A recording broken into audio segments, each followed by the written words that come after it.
នេះបងនៅពេលដែលយើងបើកបោះsẽទៅ load សញ្ញាទានដូចស្នាយកបីហ្នឹងនេះសម្រាប់រថយន្ត Ford បាទ Ford អញ្ចឹងនៅពេលដែលយើងរកកន្លែងលិចហើយអីហើយអស់យើងប៉ះកង់ហើយយើងសក់កង់វាស្មើមកវាអត់បាត់ទេអញ្ចឹងតោះតែយើងធ្វើការ reset វាអញ្ចឹងខ្ញុំប្រាប់ពីរបៀប reset នេះគឺប៊ូតុង4ឆ្វេងស្ដាំលើក្រោមហើយនឹង OK អញ្ចឹងនៅលើកុងទ័រនោះគឺ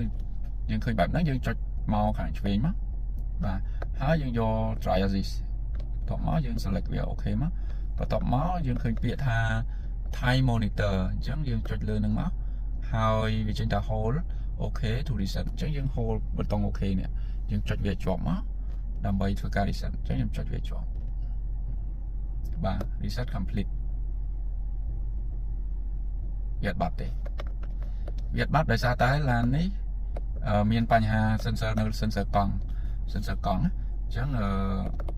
យើង set វាអត់បាត់ទេតតែយើងធ្វើការជួសជុលសិនយើងធ្វើការជួសជុលដូរ sensor កង់នឹងសិនមកបានយើងធ្វើការ reset អញ្ចឹងបាត់អញ្ចឹងប្រសិនបើឡានបើយើងអត់មានបញ្ហាទេវាគ្រាន់តែធូរកង់វាលោតសញ្ញានឹងដូចគ្នាអញ្ចឹងយើងសបហើយយើងreset វាអញ្ចឹងមកវាបាត់ហើយអរគុណច្រើនបង